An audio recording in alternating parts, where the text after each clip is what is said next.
So this is an example of an org chart that I've just taken off the internet. So what it has here is you can see it has layers. So you've kind of got your shareholders, your directors at the top, your business owners at the top, and then when you start to bring people in place, management, senior leadership management, other operations as well within the business, people will be placed in these positions.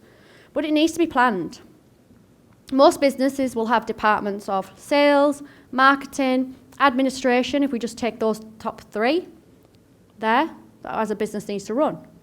But if we're not aware of what that role is we need, or if we're trying to amalgamate so many people to do the same role at times, it can become a bit confusing in the business and it can create issues.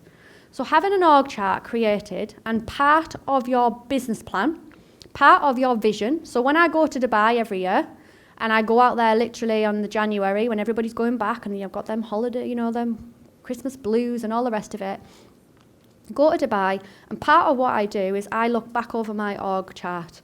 And the reason for that, I look at where I am in the business, plot it out and go, have I got every role covered?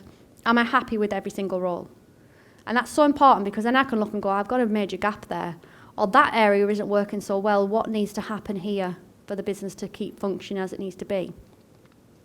So it's a really important part of your business and it gives you real clarity. It's great because it's just something there, that's a picture. And the importance of that is that if you have people in your business working with you, they can see exactly who they report to. Where's their chain of command? Because communication is a massive, massive thing in business.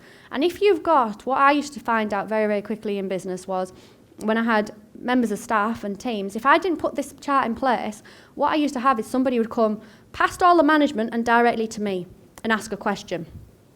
And then I might give an answer, but then not feed it down the chain of command, so to speak, and then everybody else who's the management team might not know about a decision I've made, and I've just told somebody else, and it undermines everything else that happens in the business.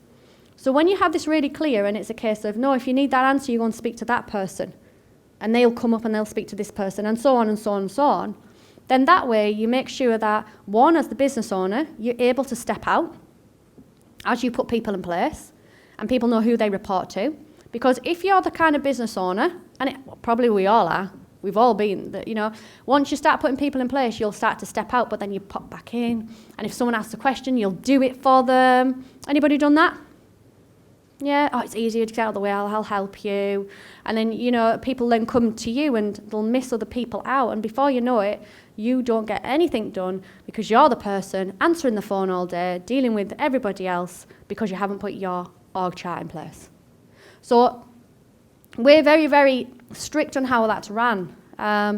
We brought somebody in the team not long ago, and she worked with us previously, and in the chain of command in our previous business, there was her, and then it came to me. So she was used to that relationship. But in this business, it's different. There's another layer of management in place. But because she had that relationship with me when she first came in, she would bypass the whole management and come directly to me for answers. And we had to really work hard and go, no. If you need an answer, you need to speak to this person. They'll speak to that person, and then they'll speak to this person. But that had to be kind of that culture created because it was like, I don't want to have these phone calls all the time and I've got other things I need to be doing. But that wasn't because she was trying to be awkward. It was just because she hadn't been explained. And as soon as she saw the chart, it was like, oh, I get it. All right, I'll speak to that person. Right, all right. And then I'll get the answer. So this allows you to create a business that everybody knows where they sit, everybody knows who they speak to, and everybody knows who they need to be communicating with. Communication in business is the biggest thing. And I'm not going to say we get it right. We don't always get it right. It's one of those things. It's some people might speak to other people and some people might say things and sometimes things are missed. But if you're able to go through the chain of command and people go through that whole process, you make sure that everything is hit in the right order. But it's about sticking to it and saying, look, we're going to communicate, we're going to be doing things, this is who you need to be speaking to, and this is who makes the decisions on things with that.